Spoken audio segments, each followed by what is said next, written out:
Hello, everyone. Excuse me. It is Sunday, the 1st of October, 2023, and I'm winging it today. I'm going to be talking about some big topics, and I just got in another, I guess, debate, I would say, on LinkedIn regarding Ukraine and Russia and Canada and our involvement in a what I'm considering a proxy war. And so I'm just going to read it off randomly here. And so there's a guy named Neil Marshall. This is on LinkedIn. So this is supposed to be a professional social media platform. And it's so biased. And unfortunately, like the military pharmaceutical industrial complex, it's a business. And so this is where business people go to promote this stuff. And so this guy was saying it was an honor to attend an historic reception with President Zelensky on behalf of Tails this past weekend. Thales Canada has been hard at work equipping Canadian soldiers and our NATO allies as we train and supply Ukrainian soldiers on the front lines and defend Canada's sovereignty here at home. And then Slava Ukraini, Canadian Poli. So my comment to that was you are supporting a proxy war that is killing innocent people. I'll just elaborate on that too. So, like, not only have people been forced, like men of all ages, like in backgrounds within Ukraine, to serve this war and this proxy war that like is killing innocent people. But now there are women and elderly people that are now being drafted as well and pushed or promoted to serve as well, and a push more for more of our soldiers to go into this proxy war, and that as someone that served in Afghanistan 2001 to 2016 and then became incorporated, Athena Incorporated, so about strategy and war and wisdom and stuff like that, right? This stuff infuriates me. I've buried people overseas. I've buried people in Canada over this war, and just like the impacts of this war had on people, even here, and the fact that people are just trying to prop this up without knowing the reality of what's going on and what has involved us in this war. It just frustrates me. These are Canadian men that have never served. They've never been of service. They've never put on a freaking rucksack. And by the way, I have never once in my life fallen out of a rucksack march ever. Even during rucksack marches where you have your heavy. I was in the infantry with the heavy weapon, systems and stuff like that, like the C6, the Call G, the Erics, like all these things, the mortars, like even the C6 ammunition is freaking heavy, and ammunition in general, and so is water.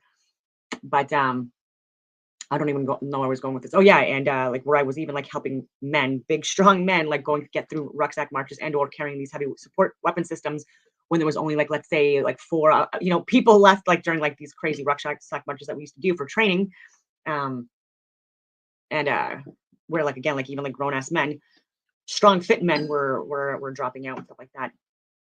And so like men like this to me are just so weak and ignorant, right?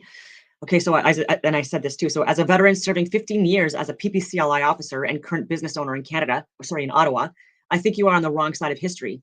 I discuss this on Rumble at Don189 because I get censored on mainstream media too often.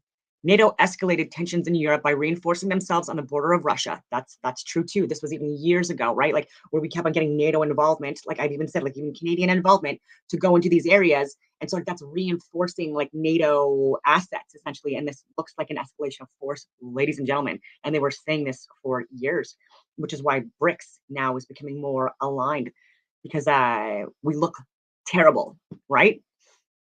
Both countries are trying for diplomacy, even in December of 2021. I said that I've had whiteboards, like I've said. So people trying to say that there was like that Russia invaded Ukraine in like I think it was like 22nd or whatever you want to call it, February 2022, 2021, or was it 2022? See, like the friggin' years are just like all over like the place now, and year and a half. So yeah, and thousands of people murdered for nothing. Oh yeah, so I was even saying this in December, like they're trying to like come up with like diplomatic solutions to tensions, and again, this is even since like 2014. There was like a staged coup even within Ukraine that like the CIA, believe it or not, like it's actually on the friggin' record, had involvement in that as well, trying to plan and coordinate that, and and even now, like there's research papers and dissertations out there regarding religious assets and infrastructure and people getting murdered, executed. I guess that's the same thing, like executed, getting like being political prisoners, and uh, and so much more. And so there's so much going on in Ukraine that like that should be against NATO's ethos and ethics and morals and values and all that other stuff. But of course, like no one's seeing. for what it is because we're so heavily censored. So no one died on Snake Island. That was a big thing too. That at the beginning, people were saying that there was these Ukrainian soldiers on that island, and that they died. And I showed them alive and well. And even Zelensky and Biden and our leaders were saying like that this happened, and it did not. And they have not corrected themselves since. Um, so no one died on Snake Island. Polish farmers were murdered by Ukrainian air defense. That's a fact too. They tried to blame that on Russia. And Nord Stream 2 bombs were planted during training exercises in the area a few months before NATO detonated the bombs and blew it up. Again, also facts that even Seymour Hersh shares on his Substack and that I share as well. There are Nazis in Ukraine. And I'm pretty sure that like that's fairly obvious to people now that like people have shown like even with like the logos, like the Nazis flags and the swastikas and stuff like that, like on bodies, and like the people doing like that friggin' hand gesture that's very well known, and things like that. And again, like the Soviet collapse was in 91. And so like there's area it's just such a there are Russian supporters in Ukraine and Ukrainian supporters in Russia because of the like the geographic locations. There's areas that are essentially government Russian owned or there's disputes about that are what Ukraine is trying to um completely like genocide any like Russian involved like people or lineage or heritage or like any of that stuff. They're trying to remove it, unfortunately. And a lot of people in the area are not for that, and we're not seeing that either. Biden promised in February of last year that he would blow up the Nord Stream 2 if there was any issues with Russia and Ukraine, and so like, again, this is even on the record. So people shouldn't be questioning this anymore and saying like, "Oh, this is a conspiracy." Like, no, it's not. It's a fact. Um, there's so much more. I buried loved ones as a pallbearer, carrying medals and berets in Afghanistan during ramp ceremonies, and here in Canada. This isn't our fight, and we are crippling our Canadian armed forces in the process by overexhausting resources. We need to sort our military out and defend our own within the country before committing ourselves to proxy wars that only profit greedy millionaires and billionaires. And so I'm sure he's going to delete that comment, or I'm going to get like a strike or a report, like I did friggin' last time. And again, like, why does a woman have to tell grown ass men these points? Because like, and I'm saying these are people that are actively involved in this war, right? With like they were even saying like they're providing the equipment, the resources, like and all of it.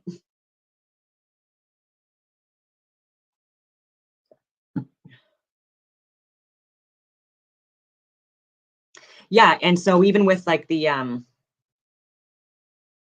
swastika, there are, and I've so showed this like with astronomy, with the North Pole, like with the Sirius, with the Polaris star and the Big Dipper, and like how that makes like the swastika in the sky during like when you map it out during the solstices and equinoxes, and yeah, and it's just lost on people, and even in the Hindi religion, it's and other like in other areas of the world, like large areas with a lot of people. Like this is also a symbol of power and love and all of that other stuff and luck, I believe too in some cultures.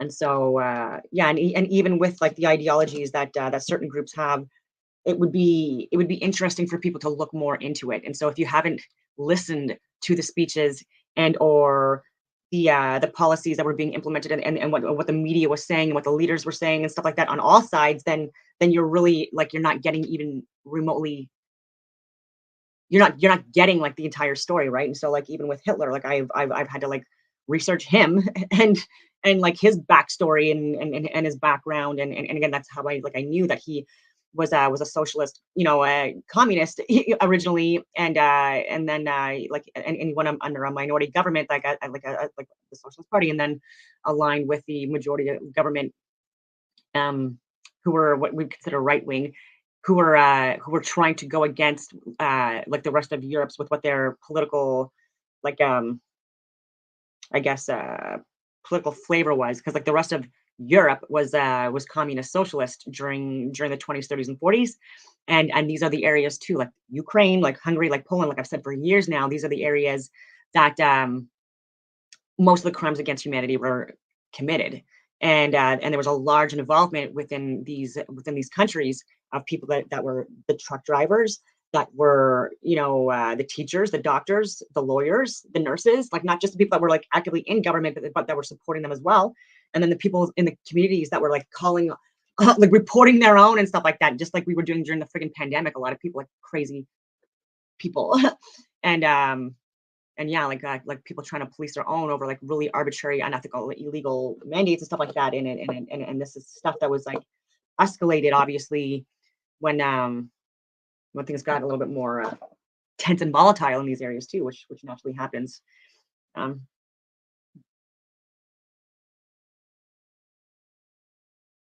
I've heard that too. I think that so Bet what X I think Aryans brought the swastika to India during Aryan invasion of those areas, possibly, and uh, and even with Aryans, like there's a misinterpretation that Aryans are blonde hair, blue eyed people, like white people. And so there's again, like this is possibly, again, this is just another theory out there, um, but that the Aryans were just like from a different part of the world originally, and then gravitated, or whatever you want to call it, travel to certain areas from these locations. And so even with Tartarians and barbarians, um, barbarians came from Barbaria, which was, I believe, like Africa and like some other like areas like in that region. And so like and then Tartarians, and so like this is why too, like even with that with Tartarians, like there's like a lot of like lost information about this advanced civilization as well. And again, like this could possibly have to do, again, like not just with with features that people had, but with the location that they were coming from. I hope this makes sense. And again, it's within the dome. I know that's, people want to argue this point, and it's fine. It is what it is. But I don't believe that there's any alien races that are beyond this multidimensional flat plane of inertia. It's a video game. It's a video game. Anyway, where was I going with this stuff? Oh my goodness, I went on all these freaking tangents. And Justin Trudeau, he won't resign. And so there's so many different leaders throughout the world that have messed things up significantly during the pandemic and beyond, with the war stuff and with like all this other misinformation that's being shared. And I just don't understand why he just doesn't, and why Chrystia Freeland does not just resign. I just don't get it. Like, there's so much more damage that they could do, like in a year and a half. Look what they've done in the last year and a half already, with like even with the interest rates and like what we're going through. And this is even post pandemic, right? Like after the disaster that we went through with that. And so maybe before I get into other things, I will share Dr. John Campbell again, who's the man.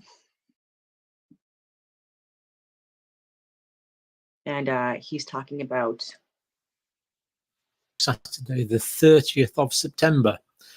Now, you'll be pleased to hear that we've finally been given a debate on excess deaths in the British Parliament. And no doubt it will be completely packed out, as people are concerned, and MPs are concerned about the lives of their constituents. If only that were true.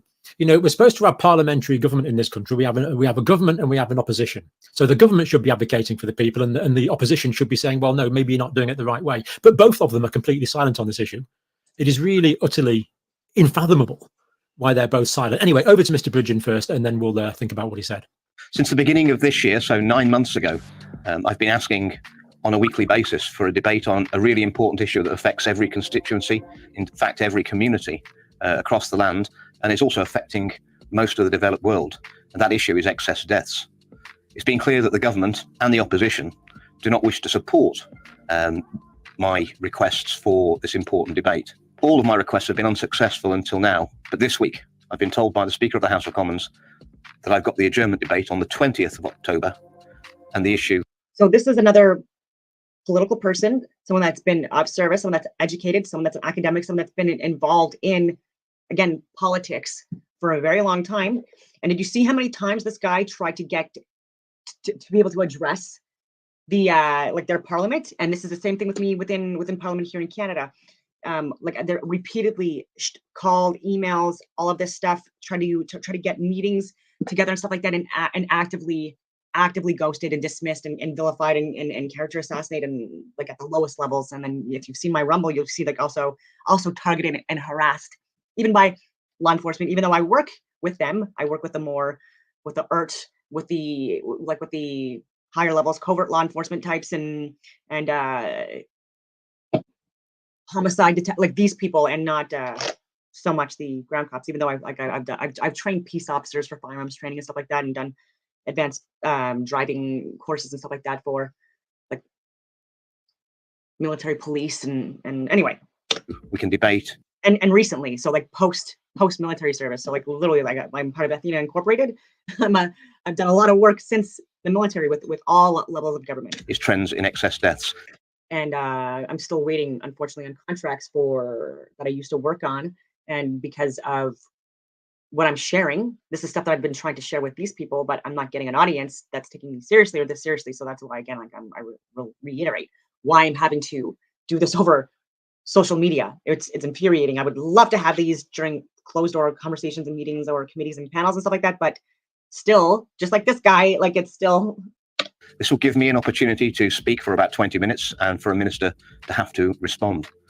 It's a Friday afternoon. I don't doubt that there won't be many people in the chamber, but it is a chance to get all the science, all the facts, all the data on the record. It needs to be the best speech I've ever given, because I'll be speaking for all those who sadly passed before their time and for all those bereaved relatives out there who want answers. So this irritates me because he's right too. So like even people like that working in cabinet, even here, I try getting them after 2 o'clock in the afternoon, 3 o'clock in the afternoon, or a Friday or whatever, and it's reprehensible, right? When like even with my stepfather, he with truck driving, he's been doing it for like over 30 something years. He has now clocked 3 million friggin' miles, and he works 6 days a week even now in his 60s, and he doesn't make near what these people make, and he has health issues and stuff like that too because of being a truck driver for that many years, and yeah, it's just I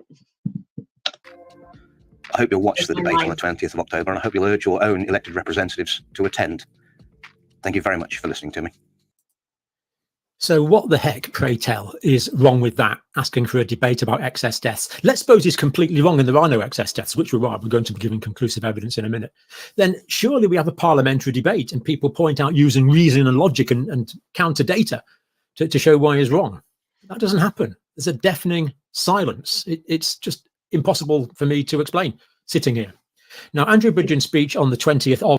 I'm going on all these tangents, but I've even had to access or request access to information to access like which are the Canadian Armed Forces Surgeon General, what they were looking at, what our Chief of Defense Staff Wayne, like what he looked at, scientific medical data, what they looked at in order to make these considerations to put these hand forges in place that actually enforced mandates and inoculations, and even some that I know personally. I know many people personally that were deeply impacted by these mandates and forced inoculations, but even a friend who was like high risk for pregnancy, first baby, and she was again like late 30s. and because of what was going on with like even at the beginning, like with like there was no pregnant people in the trials, there was no children obviously in the trials, and then any trials that were coming out afterwards, like there was like stillborns, there were spontaneous abortions, there were there were even like breastfeeding mothers that were passing on like the spike proteins and stuff like that to their babies during breastfeeding, and then there was heart issues that were developed. And these are facts, and again, I've shared the proof, and I'll reiterate that like even in the original trials, like I've shared the adverse side effects. There were a lot of deaths, and in multiple different reasons, and also 4.6% of people contracted COVID via inoculation, right? And so we have to question these things too. And she was kicked out of the Canadian Armed Forces. It took a while, but I think she had either just delivered her baby or was just about to deliver her baby within like a month or so of getting kicked out of the Canadian Armed Forces with over 20 years of service as an Army officer. It's the 20th of October, isn't it? I think we can assume it's going to be pretty... And she's more of a man than Wayne Eyre, and smarter, more competent, more qualified, with showing the actual data to a loser. Good. I'll say no more than that, but I think we can assume that it's going to be a pretty evidence-rich speech. Let's just have a look at what happened last time. Bridgen. Mr. Deputy Speaker, on the 13th of December last year, I was kindly granted an adjournment debate on the potential harms that emergency use experimental mRNA COVID-19 vaccines cause. It's fair to say that night my life changed. It's worth looking at what actually happened that night. Let's just look at that in slow motion now. So we see Mr. Speaker announcing Mr. Bridgen. He gets up and then people start to leave straight away. It's like a mass walkout when Mr. Bridgen starts to speak. About excess deaths. What's going on here? MPs leaving. The minister on the front bench there on the left, they've got. You think they'd want to hear that information since they're the ones that impose these policies and these mandates? Since these people are the ones that are responsible for these excess deaths to be considered? You think that these slimy little weasels that get paid so much friggin' money and don't remotely work, you think that they would actually even sit and listen to these facts? Women and children and elderly? I just can't even believe it that these people would actually walk out, these people that caused this, because they're not even willing to actually even just listen. Psycho. To stay. And these two Labour guys, I assume, on the right, sort of looking around and thinking, heck, everyone else is going, maybe we better go too. It looks like they thought about staying, but then decided, oh no, we can't be associated with this. Who knows what they thought, but anyway. There they go, they walk out. Cowards. Until Mr. Bridgen's left with a nearly empty house as everyone walks out in what I consider to be a complete disgrace to the democracy of my country. They didn't even have the civility to sit and listen to him, all those empty benches. But it does mean what he said is recorded. It is in the document called Hansard and is now part of the official record, even although no MPs were polite enough to stay and listen to him. So is Mr. Bridgen just some crazy, deluded member of parliament and the others just don't bother to listen to him, or is there evidence for what he is saying, making the silence of the others inexplicable? Well, yes, there is evidence. Let's look at some of it now. In fact, there's overwhelming evidence. This is the Office for National Statistics from my country, week ending the 15th of September, so fairly up to date. Deaths registered in the UK, 11,688, 2.9% above the 5-year average, 330 excess deaths. So good to see that it's down a little bit, but of course there are still excess deaths. And we'll be giving evidence to show that this is an international problem. I'll be using Our World in Data in a minute. That's the reference should you want to check it out. Now, we did look at information from the Organisation for Economic Cooperation and Development, the OECD. And this was for the first 30 weeks of 2023 to show this is going on. So far in the United Kingdom, there's been 36,000 excess people died, more than we would expect. Hungary, there's been less than we would expect, 3,000 less, which is good. In the United States, the number is 147,828, and sadly, that is more than we would have expected. Poland is less. Australia, it's more. Canada, it's more. And the data for Canada there is by no means up to date. Canada, he's going to say it, by no means up to date. And I've showed this as well from the Public Health Ontario website. Let's see how long it will take me to try to find this. But overinflating numbers. They were doing this for COVID. And for many, many years. And then stopped. Let's see here.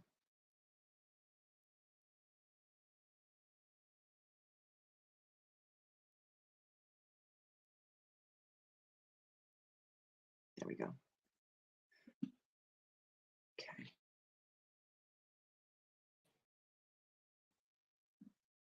Bear with me. I just got to restore things and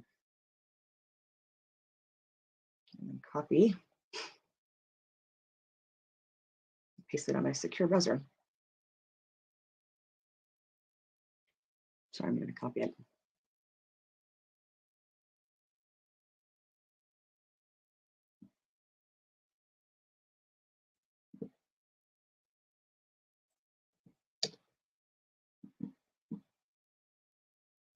Okay.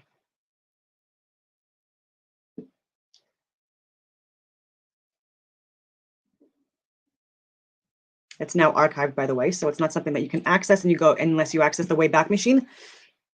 Excuse me, I'll just see if you can actually see this. Okay, you can. All right, good.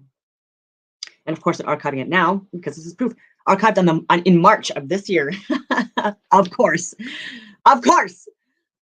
When the pandemic declared over on in May of this year too. Anyways, COVID-19 case fatality, case identification, and attack rates in Ontario. And so they're essentially saying that you can't capture all the people that got contaminated with it. And so what they're doing is they increase the rates, so they over embellish by up to 66 to 80%. And so, for example, if they had confirmed, like, let's say 5 cases, they would inflate that number by anywhere between 66 and 81%. Like in all age groups. It was absolutely disgusting. So these are estimates. So reported cases, and then detected attack rate per 100,000, and then estimated number of infections over having 179 reported cases, 639.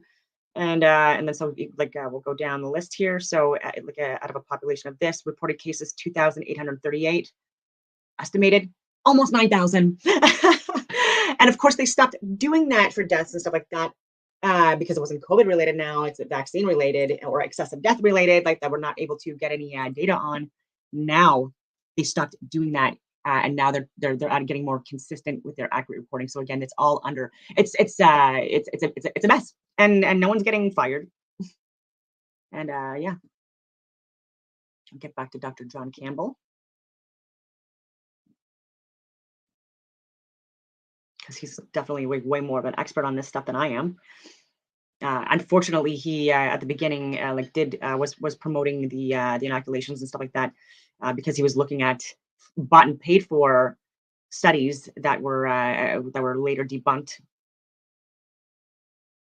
and then has since come back and said that he absolutely regrets getting them. Stopped it at 2 shots, luckily, no boosters and things like that, because they were seeing that there was like a more increased in deaths in that group. Anyways, I'm going on all these tangents, but Netherlands it's more, New Zealand it's more, Sweden it's less, and Denmark there's an increase, and that's just for the first 30 weeks of the year. So in the United Kingdom, as of round about the end of July, 36,316 people died, more than we would expect. And you've seen the response from our elected politicians. It's just an embarrassment. Let's look at a little more data. This is the latest screenshots I've just got from the Office for National Health and Improvements. This is the increased deaths in the 0 to 24-year-old age group. And we see here that there's been a lot of increased deaths throughout 2023 and 2020 in this younger age group. So it's the 20s, 0 to 24s. Also, it's affecting the 25 to 49s. We see the excess deaths here above the line, and that's been the case for several years now, really. Certainly for 2023, 2022, 2021, there's been these excess deaths in this youngish adult age group, 25 to 49. In the 50 to 64-year-old age group, well, it's always higher, isn't it? It hasn't been low since that single week there, way back in 2022. We've got excess deaths all the way through in the 50 to 64s. In the what's this? This is the 65 to 74s again. Excess deaths. We see them here. More deaths than we would expect. And in the 75 to 84s, again, more light coloured above the line. And in the older age group, sadly, we see the same thing. So this is affecting all age groups. It's not just a particular demographic. And we can also look at some of the causes as well. So, for example, in the United Kingdom, we see that one of the causes here is ischemic heart disease, way above what we would expect. So the line, of course, here, that line is the 0, and anything above that is excess. So more people dying of ischemic heart disease than we would expect. This is heart failure, way more people dying from heart failure than we would expect. Why isn't this being talked about? The minutiae of this should be taken apart in the House of Commons with a fine tooth comb, not ignored and greeted with walkouts when someone does try to raise the issue. Right. Heart failure. Why should more people be dying of heart failure? But they are. Now, this is the classification, other respiratory disorders. And we see that way less people are dying of other respiratory disorders. And of course, COVID is a respiratory disorder. So we know that a lot of these deaths, the majority of these excess deaths, are not anything at all to do with COVID, especially since Omicron. And nothing to do, well, somehow, but throughout 2022, the vast majority of these deaths are nothing to do with COVID. But there we see less deaths from respiratory disease. But when we look at, what's this? This is cirrhosis of the liver. So cirrhosis of the liver, we see a massive increase. Why should there be so many more deaths through cirrhosis or scarring in the liver? So we see a lot of people dying from cardiac causes and hepatic causes, liver causes. Is this just a UK problem? No. Here's Australia. So we see that 2021, 2022 excess deaths in Australia currently around about 18% mark, way above the line. A lot of excess deaths in Australia. The about 10,000 deaths we looked at in Australia, they were only for the first 30 weeks, but now we see that this is sadly continuing in Australia.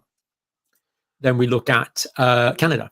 Now, we've looked at this in the past. There are curiosities as to the way that Canadian data is gathered, but we still see that even despite that alternative approach to data gathering in Canada, we still see excess deaths, sadly, about 5% there, but it has been very much higher. It went down here quite dramatically, coincidentally, around about the time they changed the way that they collected their statistics, as far as I know. If you live in Canada and I'm confused on that, do seriously let me know. But that's my memory of the matter. But still the excess deaths there, but not as bad as they were, according to the official data in Canada. Denmark, well, sadly, we see Denmark has been above the line for quite some time, and sadly now is over 10%, well over 10%, 15% in excess deaths in Denmark. Ireland, appalling situation in Ireland. That's about 27% above what we would expect for the time of year. And it's been high again throughout 2021 and 2022 in Ireland. This is Netherlands. Again, well, yes, above average in Netherlands. That's been maintained. It's almost as if there's a trend between these countries, isn't it? It's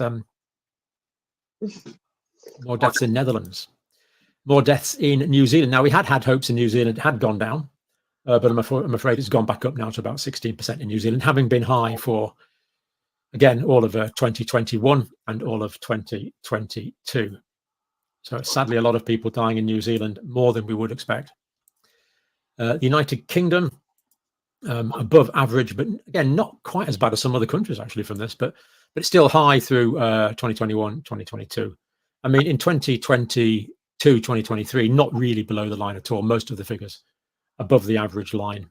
And in the United States, well, I'm afraid we're still bobbing along about the 8% excess deaths range, having been much higher in 2021 and 2022, when we wouldn't really have expected the higher deaths in the Omicron period. So by no means restricted to the United Kingdom, but glad we're getting this debate. I suspect it's going to be another national embarrassment. Why have we not got government with opposition? Is there something going on? I would love to know that, Dr. John Campbell, sir. Sir, I would love to know that too. These are such good questions. Oh my goodness. I can even show, and this is something that I shared in November of 2021 or was it January 2022? It's like a year and a half ago. So long. I've been sending so much data, but okay, I gotta stop sharing this, and then I'll just share. Let's see if I can get this up here. Just more reports on that were coming out of Ontario, an official site regarding myocarditis and pericarditis, and again, underreported here because I know people, even personally, that had heart issues that like after their second dose and trying to get hospitalized within and get help within 2 weeks of it, and even getting turned out the door because they their barcode thing wasn't working or whatever it was. Like, it blows my mind, and they didn't want to call it a vaccine injury. And because they were the hospitals and the clinics were incentivized to do that. It's disgusting. Just gonna share my screen again. So this is myocarditis and pericarditis following vaccination with COVID-19 mRNA vaccines in Ontario, December 13, 2020 to November 21st, 2021. So again, like a very small time frame, and published 27 January 2022. Okay, so it would have been like immediately after that I would have shared this, because I get notifications. Yeah, anyway. So post-marketing vaccine safety surveillance has identified reports of myocarditis, inflammation of the heart muscle, and there's giant cell myocarditis. This is the issue as well, where these are absolutely vaccine related and induced, and so that's not natural, right? So like doctors, if you get myocarditis, if it's by a vaccine, then what you have is giant cell myocarditis, unfortunately. And So, and they were saying most reportedly happened, 76.6% of reports occurred in males. And out of that, 70.4 of all reports occurred following the second dose. And I believe it was within like a 2-week time frame or whatever it was. But, and so there have been 423 reports of myocarditis, pericarditis following receipt of COVID-19 mRNA vaccines in Ontario as of 21 December 2021. That met the Brighton collaboration case definition, levels of diagnostic certainty 1, 2, or 3 for myocarditis or pericarditis. And by the way, the vaccines were only approved or authorized, in Canada by Public Health Schmuck Ontario. In Canada, it's still not even approved at the FDA level. They're calling different things. There's different ingredients in it. And by the way, they're not controlled by third party. But for children under the age of 12 until the end of November, early December of 2021. So you're not even getting the child cases in here at all.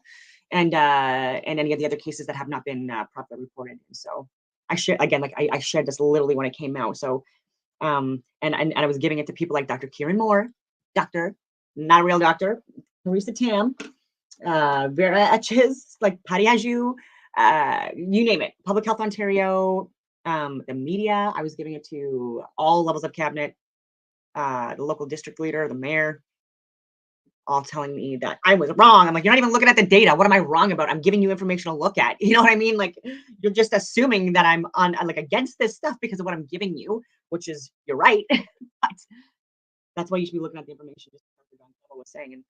And yeah, very clearly and evenly the debunked original trials. And yeah, it's unfortunate that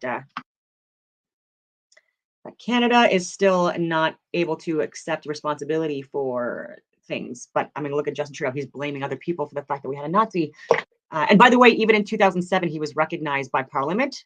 And so this guy, like, this is not even his first rodeo in Parliament. Like, so don't make it think that it is. Don't make them think that. Don't make them make you think that it is. Man, maybe I should have more coffee. Wait, is my second one.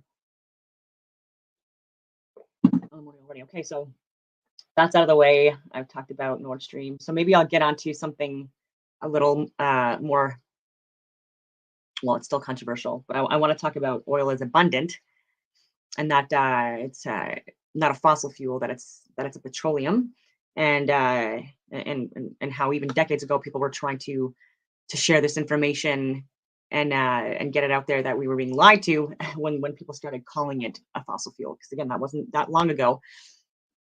Actually, maybe I'll get into that video, and then because I want to talk about Dylan Mulvaney, who's a trans woman, and I don't even necessarily, maybe he is a trans woman, but how he is but how Dylan is representing himself on social media is making a mockery of women. And so I've said this before, but when I first watched some of the stuff, like the skits and stuff like that were shared to me, I actually thought it was a parody account when he was just like a man that was just making fun of the like the movement. And then so like I didn't want to involve myself, and I'm like, this isn't funny at all. And just like how he was like representing women, like it was it felt like he was making fun of us, right? And so like I just didn't understand any of it. But then like you see that he had like at one point, like I don't know what it is now, but like over 8 million followers. And so there are people that are looking at this and so like especially children, and they're very influential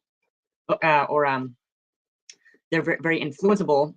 And so, yeah, is that the messaging that you want your children to receive?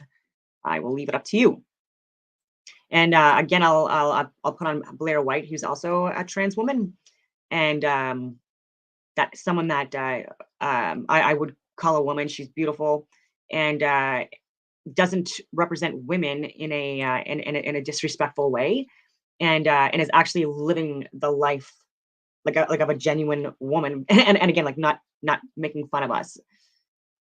I just picked up some tampons. If you're afraid to use, I am a girl. I just picked up some tampons. If you're afraid to use the locker room, I've never said that. I don't know anyone that's ever been on.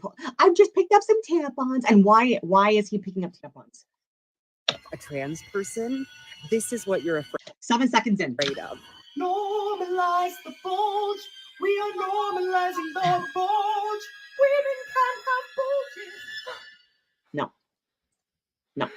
you can't. Hey guys, welcome back to my channel. So everyone and their mother or their birthing person, depending on how annoying you are, has insisted that I make a video on Dylan Mulvaney. Dylan is a trans TikToker with 8.5 million followers and who recently have found themselves the topic of a lot of controversial conversations, a lot of backlash, and who actually ended up interviewing the president. Oh, I forgot because we were talking about so many other things. Damn it, I went on this tangent. But before I stop, I wanted to give you some entertainment about Zelensky. Volodymyr Zelensky. In the middle right now. Dance, dance with me, baby. Dance, dance with me, baby. Dance, dance with me, baby. Got party tonight. Dance, dance with me, baby. Dance, dance with me, baby. Dance, dance with me, baby. Got party tonight.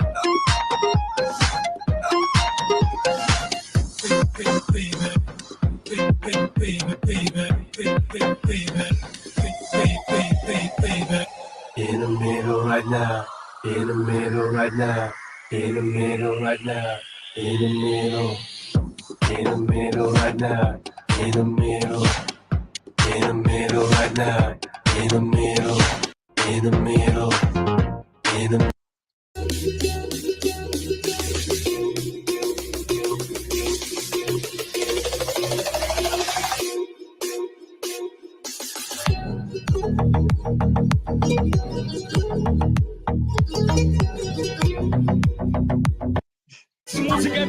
О наших планах. Будет выступать Элтон Джон.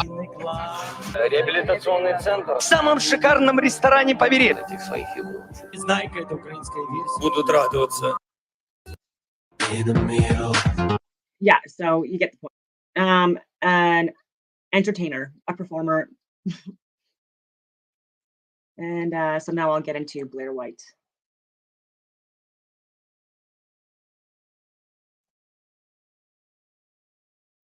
Gonna have a lot to say about that. Please believe.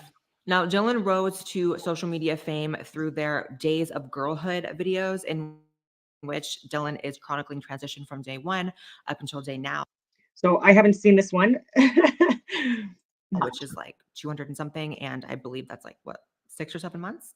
I'm just being honest. The first time I saw one of these videos, which was a few months ago before any of the controversy and before things really got big, I thought it was a parody. Heels? They're my high heels. I love them. Me too. Okay, come on. See? How could you not? New York girls don't wear bras. If you run into me on the street, say hi. I'll have a tampon for you. Love ya. I genuinely thought it was a transphobic person making fun of trans people. I had no... Like, did you not think that? Did you not think that? Not even a hint that this was a real thing until I saw interviews with Dylan and I was like, oh, yeah, it's real. And there's a reason why I'm never the first one to do videos about these things, for which I guess I could have months ago when I found this person, but I was really hoping it would just go away. I was really hoping it would just stop, and it didn't. So these Days of Girlhood videos has sparked a ton of backlash because honestly, the things that Dylan purports to be experiencing in these videos, the things that Dylan is acting out in these videos are almost always exclusively derived from the most offensive, stupidest, silliest, most ridiculous stereotypes about women that you can find. Like it almost seems like Dylan Googled offensive stereotypes about women and just did a video for each of them. Like that's genuinely what it feels like. It's like, oh, I'm a girl, so I'm crying all the time. Day one of being a girl, and I have already cried 3 times. Oh, I'm a girl, so I'm a bimbo. Day 3 of being a girl, and I've already become a bimbo. Oh, I'm a girl, so I'm just so... That is like, that's the thing. That's, yeah. That one. Like that, like, how do you not think that that's a parody when like on day 3 of being a woman, he's saying that he's already a bimbo? That is, oh my God. Scared of bugs. Love ya. Oh. Did you see that? Gotta get out of here. Dylan also has a pretty strange fascination with tampons. And just a reminder that people of all genders use tampons, not just women. Would you want any tampons? I'm just giving them out. Oh, cool. Have some. Anybody need a tampon? I mean, have you ever seen anyone gaze this lovingly at anything, like, ever? I sure as have never looked at a man like that. Like, I think Jesus Christ himself would have to come down and personally greet me for me to ever look like that. Also, where are you putting that, Dylan? Don't tell me. Oh, But the controversy really fired. speaking of parody accounts, Justin Trudeau, his ego, there's a parody account for him. It's so funny. There's a parody account for Biden. It's so funny. And for Elon Musk. So some can be very entertaining. But I specifically, just like Blair, thought that this one was just like a guy that literally just like hated trans people, hated homosexuals, hated women, just hated everyone. Fired up when beauty brand Ulta dropped a podcast featuring Dylan and another trans person. I don't know who that is. Now I know I can find love. I know I can still be a performer. I know that I can have a family. I want to be a mom one day, and I absolutely can. And that's why the narrative still has a long way to go, because when I was grieving boy Dylan, I didn't know those things were even accessible to me. The podcast set the internet on fire, sparking the hashtag boycott Ulta, because women were saying that it felt like it was two males mansplaining what it means to be a girl, and that Dylan couldn't have possibly ever experienced girlhood, which is objectively true. I mean, even if you're going to go along with the ideological position that trans women are women, that has all to do with being a girl, which is exclusively a child's experience. And the infantilization of being a woman is also really gross. Hey, you want to come kayaking? Oh, I'm more of a city girl. Yeah, I get that. Do you have any pets? Yeah, actually, I have a dog. Oh, I have a cat. Oh, I wish we could find some common interest. Well, what are your pronouns? I'm she, they. I'm she, they too. You know what? I could use some nature time. Let's do it. Woohoo! I forgot that my crotch doesn't look like other women's crotches sometimes, because mine doesn't look like a little Barbie pocket. I mean, it's one thing, it's like when you're with your friends and you're like, oh, girls' night out. It's another to be like, I'm experiencing girlhood. That's a different thing. And you're literally not Dylan. I mean, like, you're just not. We talked about the Ulta and Dylan thing on Timcast, so I'll put a clip here so I don't have to rehash it. TERFs are boycotting Ulta Beauty. Ugh, I'm not ready. How dare they? Talk. First of all, the idea that it's TERFs who are upset over the Ulta video seems pretty ridiculous. I mean, I get called a TERF despite the fact that I'm trans and not a feminist, which it's trans exclusionary radical feminist. How am I both of those things? It doesn't make any sense. This is why I say I feel like this is a troll. Women don't do that. This is not girlhood. There is nothing about wearing high heels while hiking. Women go hiking all the time. They have boots. You go to the REI and they have a women's section for athletic boots. What about being a girl means you wear high heels in the wilderness? Well, this is a sexist's idea of what. Right. women Yeah, do, that's a good right? point. So that's the thing about wokeness, is it always comes full circle. It's like we're going to erase stereotypes, and people are more than the sum of their stereotypes. And now it's back at the point where it's like, actually, we are all just stereotypes. But this, I understand why people think this individual is making a mockery or trolling them. Like, that's not a real thing. You know, I don't think Dylan's like trying to offend people. I think Dylan is just such a narcissist that it's just like, you know, this person went viral on TikTok. They have this huge following. I think it's just, this is Dylan being a narcissist, not caring how it looks, right? So it's the over the top, like caricaturized, like, oh, a bug and falling and acting stupid, right? It's like the stupid woman stereotype. So Yeah. Now all of a sudden you've got biological males talking about girlhood, and when a woman speaks up, the woman is the problem. Well, this is the problem with the trans movement in general, and why, like, I learned very early on, even despite being trans, that I didn't want any part of it. You know, it's like, it's not just about you for these people, it's about everyone else as well. So it's not just enough for Dylan to be like, this is me. It's like Dylan saying, this is me, and it doesn't matter how far I take it, everyone just has to be cool with it. You know, like there used to be this goal within the trans community of like an integration into society, and it's the exact opposite now. Now it's this adversarial relationship, and it's a movement that poses a threat to women and children now, which I don't think any movement that even is perceived that way can survive. Established titles is a fun and novel way to preserve the natural woodlands of Scotland while helping global reforest. And you can get an additional 10%. Shtick is offensive stereotypes about women. I mean, it's not as if Dylan is just existing. I don't think trans women are in woman face by simply existing. But when you construct a character based on I'm afraid of bugs and I cry a lot and I fall all the time, that's woman based. Sorry, I believe that is. I've already become a bimbo. It'd be the same thing as like spray painting your skin dark and I don't know, doing and acting out offensive stereotypes about Black people. I mean, you look at blackface, which is constructing a character for entertainment that is based on harmful stereotypes about Black people. This is literally the same thing. Like you're literally calling yourself a bimbo, which is a slur created by men that was literally meant to hold women back and refer to women as stupid. And the performance aspect is important, right? Because I actually have watched almost all of these Days of Girlhood videos. Yes, pray for me. Yes, I'm traumatized. But, you know, I didn't want to make this video without watching as many as I could. And I watched most of them, and there were basically none. I have not. And that seemed real, vulnerable, authentic. I can't see any comments. I'm watching this with you guys, and so like I hope. Actually, maybe I'll just check and see if I'm missing anything regarding this. Nope. Okay. They were all performative. They were all a character. And the women's locker room smells so much better than the men's, FYI. And if you're afraid to use the locker room with a trans person, this is what you're afraid of. I mean, there's a reason why I thought it was a parody at first. It's not even being afraid. It's, oh my God, it's just so much too much. Genuinely would have never in a million years thought it was a real person. But since then, you guys, the situation has escalated because cringe is one thing, right? Embarrassing content is one thing, right? I've done some embarrassing content. I've done some stuff that I'm like, ew, looking back. But when the president of the United States invites you to the White House to speak on behalf of a community of people, that's another thing. And you know, I'm going to have a problem with that. No, I'm not kidding. A whopping 6 months into transition, Dylan Mulvaney was chosen out of every single other person in the trans community to speak to Joe Biden, President of the United States. Mr. President, this is my 221st day of publicly transitioning.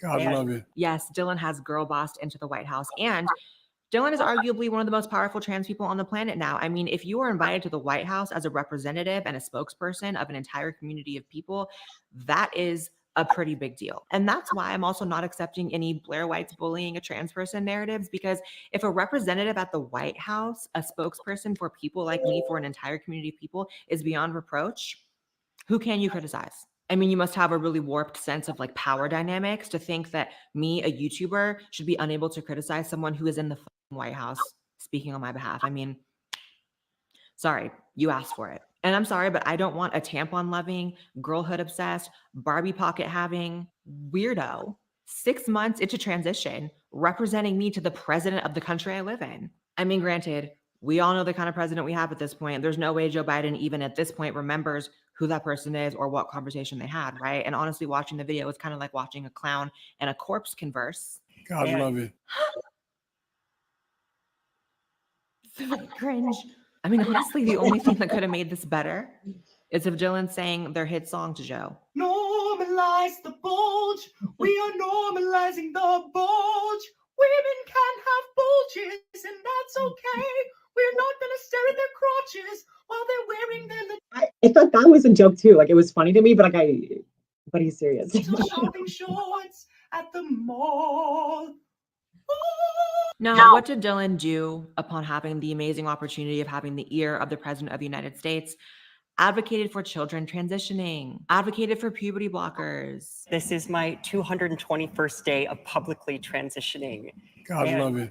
Thank you. I am extremely privileged to live in a state that allows me access to the resources I need, and that decision is just between me and my doctors. As an adult? Sure. Actually, I should have said this too. Like even RuPaul, and I know people have like mixed emotions about him as well, but also someone when he wears drag represents women in such a classy, elegant way, and also someone that seems very smart, right? And so and it doesn't use these offensive stereotypes in order to represent us, right? Like and so it's yeah, that's different. But still within reason, right? Doctors are not allowed to do whatever they want with the patient. Patients are not allowed to demand whatever they want from a doctor, and certainly not within limitations and standard practice set in place via law. And certainly not when it comes to children, when it comes to seeking plastic surgery or drugs that destroy their fertility for life. But many states have lawmakers that feel like they can involve themselves in this very personal process. Do you think states should have a right to ban gender affirming healthcare? I don't think any state or anybody should have the right to do that. As a moral question and as a legal question. I just think it's wrong. And there's the rehearsed divide that no one in this country is willing to compromise on, and rightfully so, right? Dylan Mulvaney and Joe Biden think it's absolutely wrong and absolutely immoral to stop children from seeking out permanent plastic surgery, drugs that destroy their fertility, and becoming lifelong medical patients before they can even grab a driver's license. And normal people think that that's fun fact, by the way, Dylan's state, California, my home state, actually bans minors from using tanning beds because of the permanent and long-lasting implications. I'm for pretty health. sure it is Yes, here California in thinks that Ontario minors too. are not intellectually mature enough to use a tanning bed, but absolutely intellectually mature enough to remove their breasts, to become sterile, to have sex changes. Like there's a reason why I moved, you know? You know, I think I was saying before we started that my son, my deceased son, used to be the Attorney General of the state of Delaware. He passed the broadest piece of legislation that he, as Attorney General, was able to convince the legislature and the governor to sign. What? You know, if I look at this interview as like performance art, high art, I actually see the value in it. Because few things actually represent the decline of America like this video. I mean, you have a functionally brain dead president who has no idea why he's in the room, an expert who is an expert at nothing, who also probably has no idea why they're in the room, and everyone just smiles, nods, and follows their lead. Can we talk about Dylan's obsession with girlhood now? Because I think it's time to unpack that. Dylan's whole shtick is claiming to be a girl, not a woman. And, you know, I mean, as I've always said, as an adult trans woman, I will never know what it is to be a woman. I know what it is to be a transsexual. I know what it is to be a trans woman, which is a very specific thing. But womanhood itself, never going to experience it. Also never experienced girlhood because I transitioned as an adult. It's like, I grew up a boy. This is my story. You can't just... So she's very much more like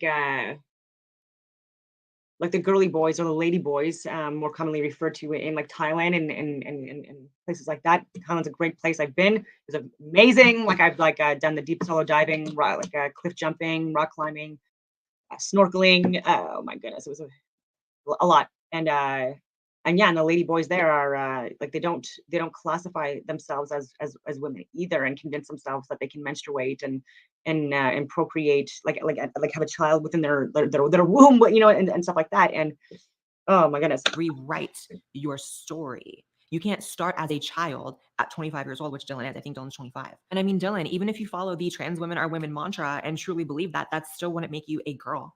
To where you need to be referring to genitals as Barbie pockets, acting like a toddler, pretending as if you're going through puberty and need to use tampons. And again, I like how the side that always screams about misinformation is just smiling and nodding while Dylan is spreading the lie that trans women use tampons, right? And I mean, that's a lie that's just permitted so commonly that I actually do see people on social media asking if trans women use tampons and genuinely want to know. I have had people ask me if I use tampons. Baby, I've never touched a tampon. Why would I ever? Like, shout out to menstruation, but that's not a struggle I would choose to have. I don't feel like I'm missing out. Like, fucking weird. It's weird. It's just weird. And then you have the normalizing the bulge thing.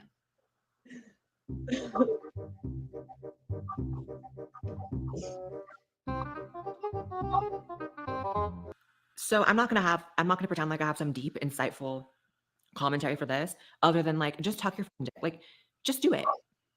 Let's not hang out with our dicks out. Like, that's not okay. I do have some commentary. There's something to be said about a social contract, right? If you want to be a trans woman and you want to transition, I know a lot of people are triggered by the concept of self-responsibility, but there is some responsibility on you to make that transition and that integration to society somewhat smooth, right? And that kind of includes if you're going to be dressing like a girl, taking hormones to appear as a girl, having surgeries, like, you don't rock out with your cock out. I don't care. No one wants to see it. And it's weird that you want people to see it, because clearly you want people to see it. You don't have to wear clothes that highlight that part of your body. I mean, there are times if I don't feel like, I'm just gonna be very real here. There are days where I don't want to tuck. It's painful. It's not, you know, the most comfortable thing to have going on. However, you can wear clothes where you don't have to tuck. There are outfits and silhouettes you can choose to wear, even if you do not tuck, that is not visible. And yeah, you can do whatever you want. This is America, but also like, don't expect people to not be grossed out by the fact that you're walking into Macy's with your hanging out.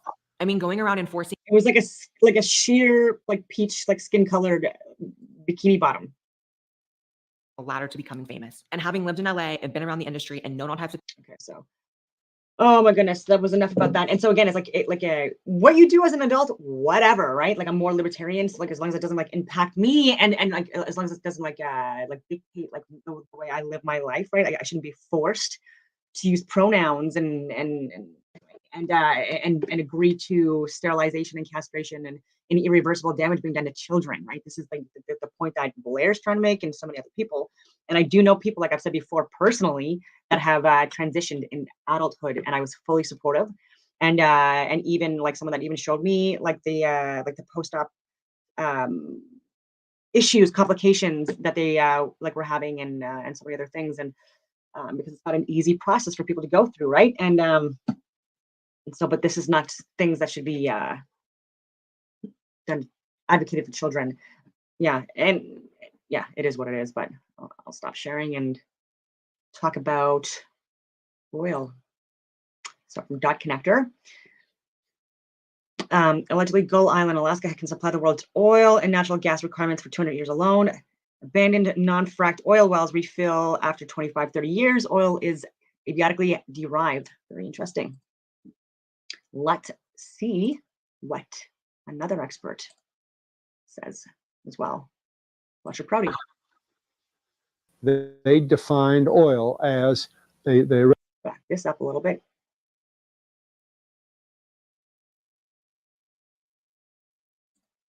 Okay, so I'm over an hour in again. Well, you mentioned in one of your last talks that petroleum wasn't what we thought it was, that it wasn't a fossil fuel, that it didn't come from fossil animals. Yeah. Is it just a mineral? Is it a mineral like any other mineral? Is that how it what would you say? What's the origin of You see, petroleum? when they first found petroleum, because they were beginning to make motors and needed on axles or wheels on railroad trains and all that sort of thing. And remember, trains started in the beginning of the 19th century. Then oil went from just a lubricant to a fuel, and it made it valuable. And Rockefeller happened to be the smartest man in the business at the time, but he made most of his money, or much of it, off the transport of the petroleum as well as selling it. But one thing they realized was, because oil is putting a price on oil is like putting a price on a pail of water. You know, no initial cost. It's in the ground, and in those days they were, some of it almost what you'd call surface mining the oil. They didn't go down deep. So in order to get the price up, they hit on the idea that they would have to make it appear to be scarce. That boy, after we take the next few barrels out, we're probably going to have to close as well. You know, that kind of thing. But a very fortuitous event. In 1892, there was a convention in Geneva of scientists to determine what organic substances are. Well, the definition of organic is a substance with hydrogen, oxygen, and carbon. And so it's usually a living substance, a tree. You analyze a dead tree, hydrogen, carbon, and oxygen, and grass, and so on, living things. Animals, we are hydrogen, oxygen, and carbon. So at this Geneva Convention, Rockefeller took advantage of sending Are we fossil fuels too? some scientists over who said, trees, oil, petroleum is hydrogen, oxygen, and carbon. Therefore, it must be derived from the spoiling, the rotting of formerly living matter. And playing the game properly, when this scientific convention was over, they defined oil as the residue from formerly living matter. Well, that makes it a fossil fuel. I don't know why they decided to use the word fossil, but it says formerly living matter, it's fossil. Well, of course, today, and another thing we should know is that there has never been a fossil, a real fossil found below 16,000 feet. And you can't argue at 16,000 as a level line because someplace the ground sinks and so on. But 16 is what the scientists say, 16,000. We mine oil, or we drill for oil at 30,000, 33,000, 28,000 every day of the week. So right there, we rule it out that it isn't fossil fuel. It's called fossil fuel for the minds of the public to feel that it is. So what he basically is saying that we are drilling significantly deeper, like twice as deep, you know what I mean? Then that's what she said, or he, than any living being has even occupied or lived on, right? So alarm bells.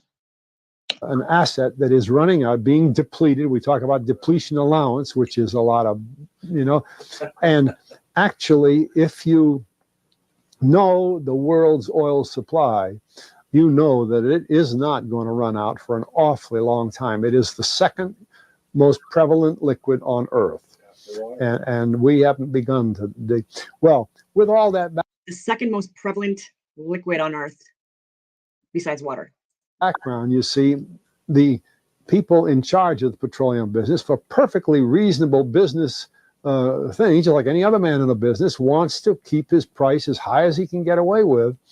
And the way to do is just say, well, there's no more. We the last barrel is going to cost $1,000, and then it's all done. And they preach that stuff. What bothers me is that in geology books, it's in there. The geologists say it's a fossil fuel. They've been bought. I mean, I went to a 4-year federal staff energy seminar run by the government of the United States during the so-called energy crisis. I was the participant that represented the railroad industry. The airline industry was there. Every AA, administrative assistant of senators and congressmen, was there. The CIA was there. The Defense Department was there. The State Department was there. Sometimes sitting right in front of me in the row would be Henry Kissinger with his friend, the head of Department of Defense. It's too bad I can't put the names with them. But anyway, people like that, top men in the government, sitting there listening to the federal staff energy seminar. Well, what this was doing is for 4 years, they were teaching a propaganda line to the leading people in this country, and therefore to the leading people in the world, when you include the Schlesingers, Kissinger and Schlesinger, among others. And the object of it was, as Kissinger used in his own terms when it was time for him to speak, to create a world price for oil. In other words, not 30 cents a gallon here and 90 cents a gallon there, but let's get a world price. That's their goal. And they're trying to do that for wheat and everything else. We don't realize what the controls are, whether it's oil or some of these other things. Almost everything today is being categorized at the highest price they can possibly make it go. And so calling petroleum a fossil fuel is the basis for this system with respect to petroleum. And I don't know if the name Arthur Kantrowitz rings any bell. Arthur Kantrowitz is the head of the Kantrowitz Labs set up by the AVCO company near Boston, Scientific Laboratories, and a great man in the scientific world. And Kantrowitz and I were sitting at a table at this seminar once, and the table happened to be all young college grad, PhD geologists. And so just to get a conversation started, I turned to Kantrowitz. It only takes one generation. And I said, Arthur, what do you think about this foolishness of these speakers talking about fossil fuel? And it was kind of put up. He started laughing. He said, that gets me. He says, I don't have a geology degree, but he had 1,000 other degrees. And he said, I don't understand. He said, you'd think that these heads, these other fellows at the table, we did it on purpose, start listening, And he said, are you gentlemen? He says, you're here at the meeting. Are you gentlemen by any chance geologists? And one fellow, yes, I am. And the other, yeah. He said, well, why don't you tell me? He said, why is oil? And he went on like that. We brought the house down because nobody could argue with Kantrowitz. He like Einstein. People aren't going to. And he told them right there. He said, just drop it. But it's in all the books and in all the papers. But it started from that strange meeting in 1892, a scientific convention. I have a big, thick science. Look it up. Even with the theory of Darwin's theory of evolution and stuff like that, the embryos that were used, like these were fake and edited and not even real human like embryos or what they were claiming, and it's still being taught in schools too. It's ridiculous. Scientific encyclopedia put out by the Divan Ostrin Company that's about 15 years old now, but it has the whole story of the conference. It doesn't have the Rockefeller part, but it has the whole story of how they straightened out organic chemicals. Even the U.S. Constitution, I'm Canadian, even the U.S. Constitution now talks about humans were created. And how it's all figured, and they've got petroleum Created. right in there. Amazing. Didn't evolve. Amazing. So These aren't accidental things, you see. There's a dollar sign behind almost everything. Yep. Okay, so that was the big one I wanted to share, which is why I guess I should have. No, I guess you saved the best for last, but I also wanted to share because I also discussed again the research, the original trials. This is something I've even shared with the ombudsman in Canada and our like so many people, and refused to look. So this is from the BMJ. This is a very professional, very well reputed medical journal. And again, like reference, this is from 2021, published the 2nd of November, 2021. And by the 21st of November of 2021, I was emailing this to mayors, district leaders, all cabinet leaders, Public Health Ontario, because this is the province I'm in, Canada, to so many different people, obviously to Wayne Eyre, who's the Chief of Defense Staff, Brenda Lucky, like lawyers, you name it, I doctors, you name it, and people refuse to look at this. And so revelations of poor practices at a contract research company helping out to carry out Pfizer's pivotal COVID-19 vaccine trial raise questions about data integrity and regulatory oversight. So there wasn't even a placebo group. And yeah, like it's there's so many different things. And then again, there's a thing about also contracting COVID through the actual therapeutics themselves, but yeah. Protocol deviations not being reported, vaccines not being stored at proper temperatures, mislabeled laboratory specimens, participants placed in hallway after injection and not being monitored by clinical staff, lack of timely follow-up of patients who experience adverse events. It's like, and there's even more. And these people were funded by these pharmaceutical companies, and so even like open letters that were sent to like Adam Berla, again, CEO of Pfizer, and so many different departments and all FDA and just not looked at. Blows my mind. Let's see if there was anything else I was going to talk about. Nope, I think that is it. So on that note, I will leave it at that. And I hope that everyone has a wonderful day.